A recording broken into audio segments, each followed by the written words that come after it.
আল্লাহ তাআলা তার প্রিয় বান্দাদের 10টি বৈশিষ্ট্যের কথা বলেছেন। কয়টি? আমরা আল্লাহ তাআলার প্রিয় ভাজন, প্রিয় বান্দা হতে চাই কি চাই না বলেন তো? চাই।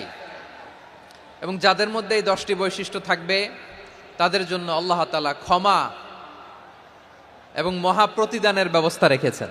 তাহলে আসুন আমরা দেখি কোন 10টি বৈশিষ্ট্য আল্লাহ তাআলা এখানে উল্লেখ করলেন যাদেরকে আল্লাহ তাআলা পছন্দ করেন। আওয়াজ করে আমার সাথে বলেন তো, এখানে কয়টা বৈশিষ্ট্যের কথা বলা হয়েছে? কয়টা? তাহলে যে 10টি বৈশিষ্ট্য আল্লাহ তাআলা পছন্দ করেন যে ইমানদার বান্দাদের মধ্যে থাক, তার 1 নাম্বার হচ্ছে আল্লাহ তাআলা বলছেন ইন্নাল মুসলিমিনা ওয়াল মুসলিমাতি, নিশ্চয়ই মুসলিম পুরুষ এবং নারী, নিশ্চয়ই মুসলিম পুরুষ এবং নারীকে আল্লাহ পছন্দ করেন। আমরা মুসলিমরা সবাই এখানে? আওয়াজ করে বলেন আমরা মুসলিম কিনা? মুসলিমিন ওয়াল মুসলিমাত, মুসলিম পুরুষ এবং নারীকে আল্লাহ পছন্দ করেন। ইসলাম মানে হচ্ছে আত্মসমর্পণ করা, সারেন্ডার করা।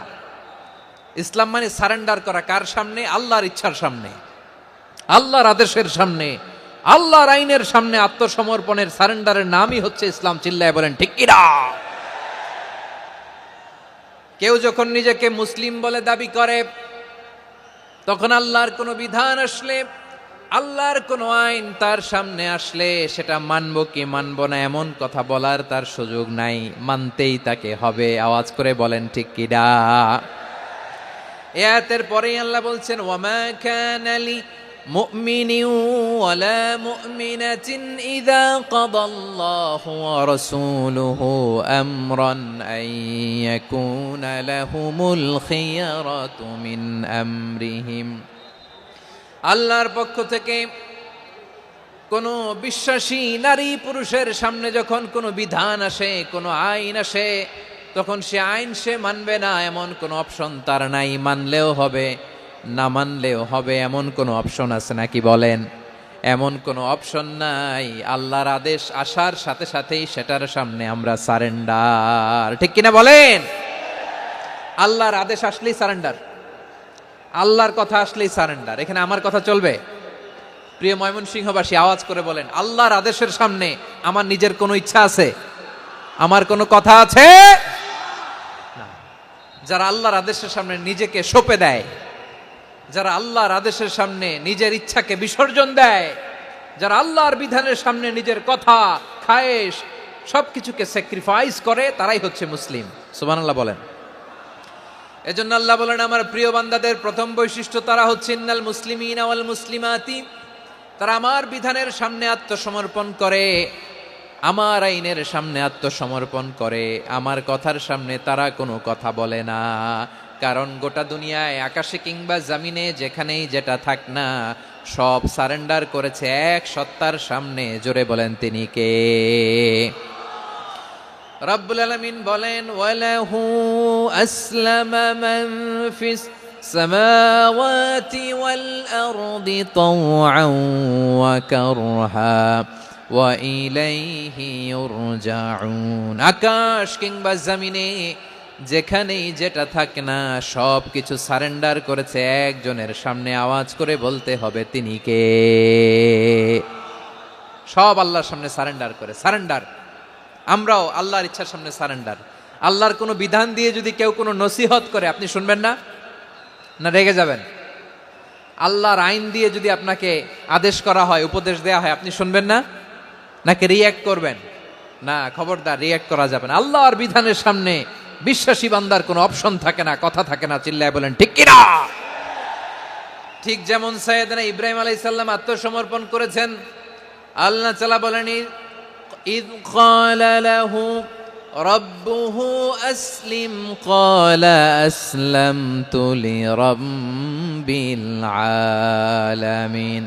যখন আল্লাহ সাইয়েদনা ইব্রাহিম আলাইহিস সালামকে বললেন ও ইব্রাহিম ইসলাম ধর্ম গ্রহণ করো, আত্মসমর্পণ করো, সারেন্ডার করো, আল্লাহর খালিল ইব্রাহিম আলাইহিস সালাম কোনো কথা চিন্তা না করে, ডানে বায়ে না তাকিয়ে, কোনো কিছু না ভেবে মুহূর্তেই বলে আসলামতু লিরাব্বিল আলামিন। গোটা বিশ্বের রব আল্লাহর সামনে আমি ইসলাম ধর্ম গ্রহণ করলাম, সারেন্ডার করলাম। সুবহানাল্লাহ বলেন।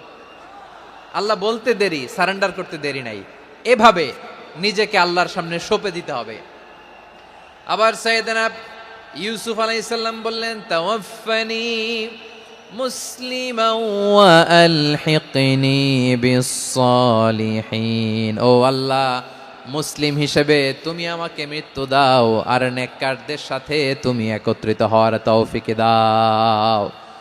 তাহলে আত্মসমর্পণকারী হিসেবে আমরা বাঁচতেও চাই, মরতেও চাই, ঠিক কিনা বলেন? আমার প্রিয় ময়মনসিংহের ভাইয়েরা, এই দুনিয়াতে সব নবীরা মুসলিম ছিলেন।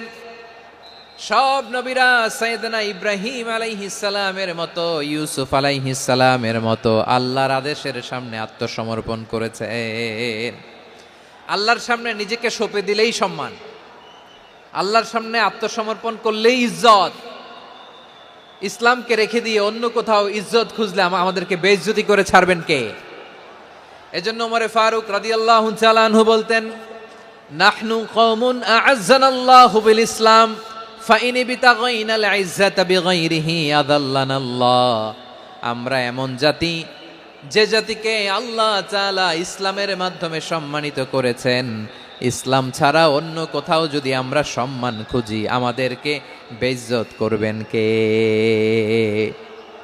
আমাদের সম্মান ইসলামে। ইসলাম সময়ের অপরিহার্য বাস্তবতা, অপরিহার্য বাস্তবতা। স্যামুয়েল হ্যান্টিংটন একটা বই লিখে গোটা বিশ্ব কাঁপিয়েছেন, দ্য ক্ল্যাশেস অফ সিভিলাইজেশন, সভ্যতার সংঘাত। এই পৃথিবীতে অনেক সভ্যতার উত্থান হয়েছে, পতন হয়েছে। দ্য ক্ল্যাশেস অফ সিভিলাইজেশন, সভ্যতার সংঘাত। স্যামুয়েল হ্যান্টিংটন একটা বই লিখে গোটা বিশ্ব কাঁপিয়েছেন। বিভিন্ন সভ্যতার উত্থান এই পৃথিবীতে ঘটেছে, আবার পতন হয়েছে। এই পৃথিবীতে এসেছে আর্য সভ্যতা, বৈদিক সভ্যতা, মেসোপটেমীয় সভ্যতা, মহেঞ্জোদারো সভ্যতা, সিন্ধু সভ্যতা, অনেক সভ্যতা। এখন চলতেছে পাশ্চাত্যের ডমিনেশন, তারা এখন সুপার পাওয়ার। স্যামুয়েল হান্টিংটন বলে, এক সভ্যতা, এক সুপার পাওয়ার বেশি দিন প্রভাব খাটাতে পারে না। এই পাশ্চাত্যের এই সভ্যতারও একদিন কবর রচিত হবে, এটাও একদিন নিচে নামতে বাধ্য হবে। এরপরে এমন এক সভ্যতা দাঁড়াবে, যে সভ্যতার পতাকার মধ্যে থাকবে লেখা লা ইলাহা ইল্লাল্লাহ। ওই সভ্যতার পতন পৃথিবীর কেউ করতে পারবে না, চিল্লায় বলেন ঠিক কিনা? সেটাই হচ্ছে ইসলাম। নাহনু কওমুন আ'আজ্জানাল্লাহু বিল ইসলাম। আমরা এমন জাতি, যে জাতিকে ইসলাম দিয়ে সম্মানিত করেছে কে? ফাইন বিতাগাইনাল ইজ্জাতা বিগাইরিহি আযান্নাল্লাহ। ইসলাম ছাড়া অন্য কোথাও যদি আমরা সম্মান তালাশ করি, আমাদেরকে আল্লাহ তাআলা অপমানিত করে ছাড়বেন। ইসলাম, ইসলাম ছাড়া অন্য কিছু আমরা মানি না, মানব না, চিল্লায় বলতে হবে ঠিক কিনা? ইসলাম বিরোধী কোনো মতবাদ আমরা মানব না, চিল্লায় বলেন ঠিক কিনা? ইসলাম আছে, ইসলাম থাকবে। যারা ইসলামকে মাটির নিচে গেড়ে ফেলতে চায়, ওরা জানে না ইসলামের ধর্ম কি। ইসলাম চারা বীজের মতো, ইসলামকে জমিনের ভিতরে গেড়ে দিতে চাইলে এটা শাখা প্রশাখা নিয়ে আসমানের দিকে, উপরের দিকে উঠে যায়, চিল্লায় বলেন ঠিক কিনা? এজন্য আল্লাহর হাবিব বলেন, 6টি মৌলিক কর্মসূচির সারমর্ম হলো ইসলাম। আওয়াজ করে বলেন তো কয়টি? হাদিসে জিবরিলে সাইয়েদনা জিবরিল আলাইহিস সালাম বিশ্বনবীকে বললেন, ও নবী, আপনি বলেন তো ইসলাম কি? ইয়া মুহাম্মদ আখবিরনি আনিল ইসলাম। ইসলাম কারে বলে আপনি বলেন।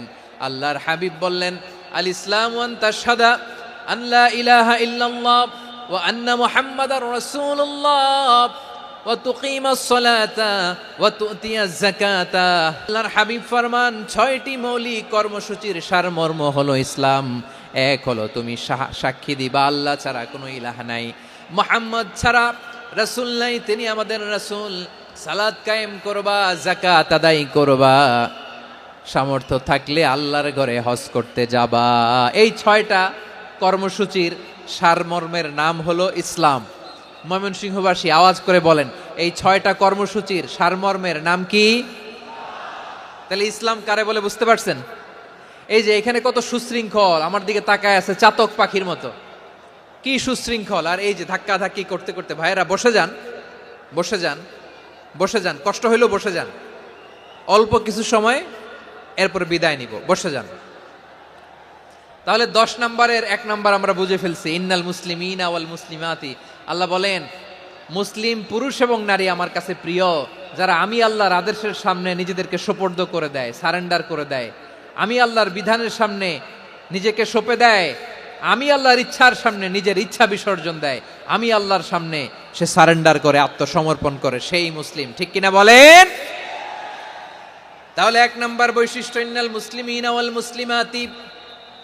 এরপরে আল্লাহ বললেন ওয়াল মুমিনিনা ওয়াল মুমিনাতি, বিশ্বাসী নারী এবং পুরুষ, আত্মসমর্পণকারী নারী এবং পুরুষ যেমনি আল্লাহর কাছে প্রিয়, ইমানদার পুরুষ এবং নারীরাও আল্লাহর কাছে প্রিয়। পড়েন সুবহানাল্লাহ। মুমিনিনা ওয়াল মুমিনাতি, দেখেন আমি আলোচনার শুরুতেই বলেছি এই আয়াতে আল্লাহ তাআলা পুরুষদের কথা বলার সাথে সাথে পাশাপাশি কাদের কথা বলেছেন? নারীদের কথা। আওয়াজ করে বলেন, কাদের কথা? হ্যাঁ, নারীদের কথা বলেছেন। এজন্য মুমিনিনা ওয়াল মুমিনাতি, আল্লাহ ইমানদার পুরুষদের যেমনি পছন্দ করেন, ইমানদার নারীদেরকেও তিনি পছন্দ করেন। ঈমান মানে হচ্ছে স্বীকৃতি দেওয়া। ঈমান মানে স্বীকৃতি দেওয়া। কিসের স্বীকৃতি? বিশ্বাসের স্বীকৃতি। কিসের? মাশাআল্লাহ, বিশ্বাসের স্বীকৃতি। এই পৃথিবীতে বিশ্বাসের দাম বড্ড বেশি। এই পৃথিবীতে সবচেয়ে দামি জিনিস কি? বিশ্বাস। বিশ্বাস ছাড়া এই জগৎ চলে? স্বামী স্ত্রীর সম্পর্ক কিসের উপর টিকে থাকে বলেন তো? হ্যাঁ, বিশ্বাসের উপর টিকে থাকে। স্বামী স্ত্রীর সম্পর্ক টিকে থাকে বিশ্বাসের উপর। আচ্ছা, পার্টনারশিপে যারা ব্যবসা করেন, পার্টনারশিপের বিজনেস, এটা টিকে থাকে কিসের উপর? বিশ্বাসের উপর। এই জগৎটাই চলে বিশ্বাসের উপর। বিশ্বাসীরা এই পৃথিবীতে না থাকলে আল্লাহ এই পৃথিবীও টিকায় রাখতেন না।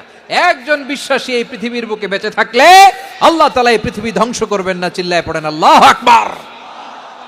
এই পৃথিবীর সবচেয়ে দামি বস্তু বিশ্বাস, সবচেয়ে দামি। বিশ্বাস দিয়ে এই পৃথিবী চলে। এজন্য জ্ঞানীরা বলে বিশ্বাসে মিলায় বস্তু, তর্কে বহুদূর। বলে না? বিশ্বাসে মিলায় বস্তু, তর্কে বহুদূর। বিশ্বাসে এই পৃথিবী টিকে থাকে। আচ্ছা দেখেন, ঢাকা থেকে একজন লোক কক্সবাজার যাবে। প্রিয় ময়মনসিংহবাসী আওয়াজ করে বলেন, কই যাবে? ডবল ডেকার বাস আছে না, যেগুলোতে ঘুমায় ঘুমায় যাওয়া যায়। তো দেখবেন অনেক প্যাসেঞ্জার বাসে উঠে আস্তে করে ব্ল্যাঙ্কেট নিয়ে, কম্বল নিয়ে ঘুম দিতেছে। ঘুম দেখেন তার কি বিশ্বাস ড্রাইভারের উপরে। এই বাস তো তারা চালাইতে চালাইতে নওগাঁ নিয়ে যেতে পারে, এই বাস তো তারা নিয়ে পঞ্চগড় ছেড়ে দিতে পারে, কিন্তু তার কোনো টেনশন নাই। সে দেখবেন ব্ল্যাঙ্কেট নিয়ে, কম্বল নিয়ে দিছে জনমের ঘুম। এর কারণ তার বিশ্বাস আছে যে সকালবেলা এই বাস কক্সবাজারেই পৌঁছবে।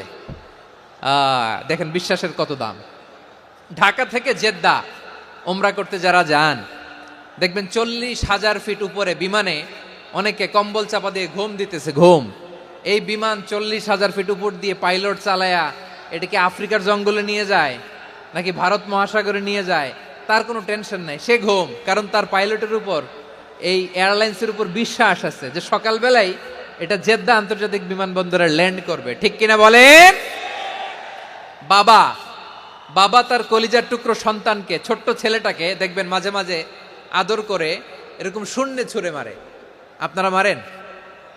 ময়মনসিংহের বাবারা বাচ্চাদের সাথে এরকম মজা করেন না? তো উত্তর দেন না কেন? আপনারা করেন? বাবা তার সন্তানকে, ধরেন ছোট্ট মেয়েটাকে আদর করে কোলে তুলে এরকম শূন্যে ছুঁড়ে মারে।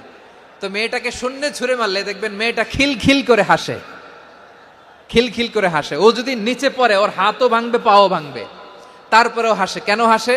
কারণ মেয়েটার বিশ্বাস আছে যে আব্বু আমারে ছাড়বে না, আব্বু আমাকে ঠিকই ধরে ফেলবে। চিল্লায় বলেন ঠিক কি না? ও আমার প্রাণের ময়মনসিংহের ভাইরা, এই জমিন চলে বিশ্বাসে। বিশ্বাস এই পৃথিবীর সবচাইতে দামি সম্পদ। এজন্য একজন বিশ্বাসী জমিনের মধ্যে বেঁচে থাকলে এই জমিনের উপর আল্লাহ প্রলয়ঙ্কারী কিয়ামত দিবে না। এজন্য আল্লাহ বললেন ওয়াল মুমিনিনা ওয়াল মুমিনাতি, বিশ্বাসী পুরুষ এবং নারীকে আমি আল্লাহ বড্ড ভালোবাসি। তারা এমন ভাবে বিশ্বাস করে, না দেখে বিশ্বাস। আল্লাহ বলছেন আল্লাযীনা ইউমিনুনা বিল গায়বি ওয়া ইউকিমুনাস সালাহ, আমার বিশ্বাসী বান্দারা না দেখে বিশ্বাস করে। অদৃশ্যের প্রতি তারা বিশ্বাস রাখে, না দেখে বিশ্বাসটাই আসল বিশ্বাস। ঠিক কিনা বলেন? আচ্ছা, বুঝে থাকলে উত্তর দেন। আমার হাতে 3টা চকলেট নিয়ে যদি আমি বলি এই যে আমার হাতে চকলেট, তুমি বিশ্বাস করো? আপনি তো বলবেন করি, কারণ চকলেট তো দেখা যায়। বিশ্বাস না করে যাবেন কই? কিন্তু আপনারা না দেখায়া 3টা চকলেট এরকম মুষ্টিবদ্ধ করে পিছনের দিকে নিয়ে যদি বলি বন্ধু আমার পিছনে ডান হাতের মুঠায় কিন্তু 3টা চকলেট আছে, বিশ্বাস করো? ও না দেখেও যদি বলে, বন্ধু তুই যেহেতু বলছিস বিশ্বাস করি, যদি করে এটাই আসল বিশ্বাস, না দেখে বিশ্বাস করাটাই আসল বিশ্বাস। চিৎকার করে বলেন ঠিক কি না? এজন্য আল্লাহ বললেন না দেখে বিশ্বাস হলো আসল বিশ্বাস। অদৃশ্যের প্রতি বিশ্বাসকে বলে প্রকৃত বিশ্বাস। আল্লাযীনা ইউমিনুনা বিল গায়ব, আমার বান্দারা না দেখে আমি আল্লাহর উপর বিশ্বাস করে। এবার বিশ্বনবী বললেন 6টি মৌলিক কর্মসূচির সারমর্মের নাম যেমনি হলো ইসলাম, ঠিক তেমনি 6টি মৌলিক বিশ্বাসের বিষয়ের উপর ঈমান আনার নাম হলো বিশ্বাস। সুবহানাল্লাহ বলেন। 6টা মৌলিক বিষয়ের উপর যদি আপনি বিশ্বাস রাখেন, এটা হচ্ছে ঈমান। সেটা কি? সাইয়েদনা জিব্রাইল বললেন, ইয়া মুহাম্মদ আখবিরনি মাল ঈমান, ঈমান কারে বলে বলো। আল্লাহর নবী বললেন, আন তুমিনা বিল্লাহ, আল্লাহর উপর ঈমান আনবা। কার উপর? আরো জোরে বলেন, কার উপর? আল্লাহ নামটা আপনাদের ভাল লাগে? আল্লাহর জিকির যে করছেন কেমন লাগে? সবাই মিলে গলা ছেড়ে আল্লাহরে ডাক দেন তো, বলেন আল্লাহ। আরো জোরে আল্লাহ। প্রাণ খুলে একসাথে ইয়া আল্লাহ। আল্লাহু নাম যতই জপি ততই মধুর লাগে, নামে এত মধু থাকে কে জানি তো আগে। আল্লাহু নাম যতই জপি, ও নাম জপে প্রিয়তম, ও নামে জপে মজনু সম, ওই নামে পাপিয়া গাহে হৃদয় গোলাপে বাগে। আল্লাহু নাম যতই জপি। সুবহানাল্লাহ বলেন। আল্লাহর নাম এত মধুমাখা নাম, এত জাদুমাখা নাম, সব নবীরা এই নামের জিকির করেছেন, সব আল্লাহর ওলিরা এই নামটি জপেছেন। এজন্য এই নাম জপলে হৃদয় শান্ত করে দেয় কে? এজন্য আওয়াজ করে আল্লাহরে আবারও ডেকে বলেন ইয়া আল্লাহ। বিশ্বনবী বললেন ঈমান মানে আন তুমিনা বিল্লাহ, আল্লাহর উপর ঈমান আনবা, ওয়া মালাইকাতিহি, ফেরেশতাদের উপর ঈমান আনবা, ওয়া কুতুবিহি, আল্লাহর পাঠানো কিতাবের উপর ঈমান আনবা, ওয়া রুসুলিহি, রাসূলের উপর ঈমান আনবা, ওয়াল ইয়াউমিল আখিরি, শেষ বিচারের প্রতি ঈমান আনবা, ওয়া তুমিনা বিল কদরি খাইরিহি ওয়া শাররিহি, আল্লাহর দেয়া তাকদীরের উপর ঈমান আনবা। ঠিক কিনা বলেন? তাহলে এই 6টা মৌলিক বিষয়ের উপর বিশ্বাসকে বলে ঈমান। আল্লাহ ওই ঈমানদারদেরকে পছন্দ করে যাদের ঈমান এরকম মজবুত। আল্লাহ বললেন ওয়াল মুমিনিনা ওয়াল মুমিনাতি, ঈমানদার পুরুষ এবং নারীরাও আমার কাছে বড্ড প্রিয়। তাহলে আমার প্রিয় ভাইয়েরা, ইসলাম যেমনি বুঝেছেন সারেন্ডার, ঈমান মানে হচ্ছে বিশ্বাস, বিশ্বাসের স্বীকৃতি। এই বিশ্বাস না থাকলে ওই মানুষের কোনো দাম নাই। ঈমান ছাড়া নেক আমলের কোনো দাম নাই। ঈমান হলো সংখ্যার মতো, নেক আমল হলো শূন্যের মতো। বুঝে থাকলে উত্তর দেন, ঈমান কিসের মতো? কথা বলে না, বুঝে নাই বোধহয়। ঈমান কিসের মতো?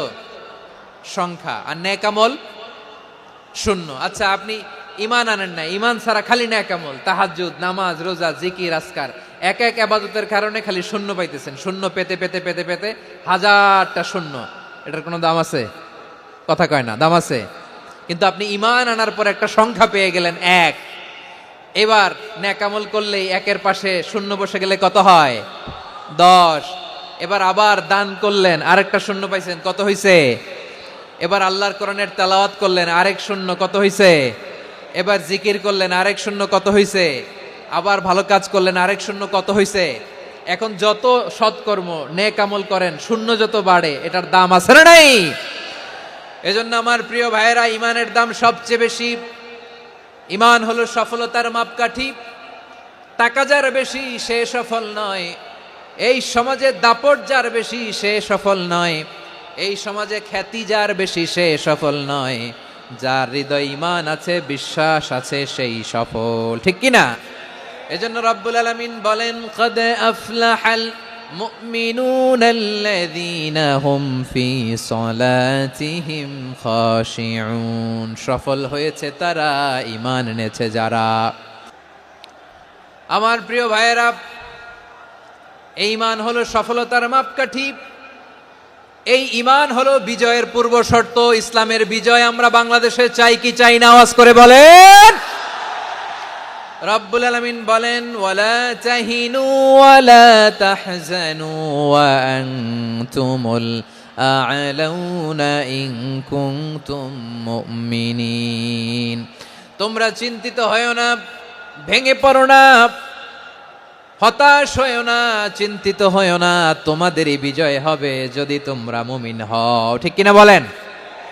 আপনারা কি অত্যাচার, আযাব, জুলুম দেখে ভয় পান? হ্যাঁ, নবীদের উপর অত্যাচার ছিল কি ছিল না? সাহাবাদের উপর ছিল কি ছিল না? এজন্য কোনো অত্যাচার, হুমকি, দামকি, জেল, জরিমানা মুমিনকে তার ইমানের রাস্তা থেকে এক বিন্দু পরিমাণ পেছনে হটাতে পারে না। চিল্লায় বলো ঠিক কিনা? আমরা জেনে বুঝেই এই রাস্তায় এসেছি, এই রাস্তা থেকে আমাদেরকে কেউ পেছনে সরাতে পারবে না। চিৎকার করে বলেন ঠিক কিনা?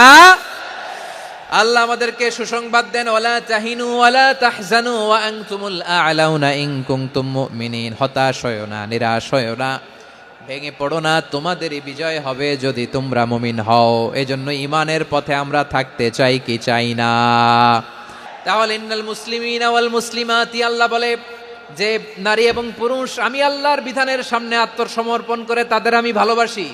আবার যে নারী এবং পুরুষ আমার উপর, আখিরাতের উপর, নবীর উপর বিশ্বাস স্থাপন করে তাদেরকে আমি ভালোবাসি। বিশ্বাস হলো সবচাইতে দামি। ঠিক কিনা? তাহলে মুসলিমিন মুসলিমাত গেল, মুমিনিন মুমিনাত গেল। এরপরে আল্লাহ তাআলা বলেন ওয়াল কানিতিনা ওয়াল কানিতাত, অনুগত নারী ও পুরুষ, অনুগত, obedient to Allah, they present their highest loyalty to Allah, যারা আল্লাহর সামনে নিজেদের আনুগত্যের সর্বোচ্চ নমুনা পেশ করে, যারা আল্লাহর সামনে অনুগত হয়ে অটল থাকে, আল্লাহর আনুগত্যে নিজেকে যারা পেশ করে তাদেরকে বলে কানিতিন, কানিতাত, অনুগত বান্দা এবং বান্দি, অনুগত পুরুষ এবং নারী। কি ভাইয়েরা, থামবেন না আপনারা? না, মুনাজাত দিয়ে দিই নাকি? মুনাজাত দিয়ে দিই। থামবে না তো? ওনারা তো নিয়ত করেই ফেলছে থামবে না। আমারে উঠানোর আগ পর্যন্ত থামবে না। রোজা রেখে 1টা ঘন্টা এরকম ধাক্কাধাক্কি করলে হবে? হবে? হ্যাঁ, জায়গা না পেলে আস্তে আস্তে সরে যাবেন, চলে যাবেন। একে অপরকে কষ্ট দেওয়া ঠিক হচ্ছে না। প্রিয় ভাইরা, একটু থামেন, আমার কথা, আলোচনাটা শেষ করতে দেন।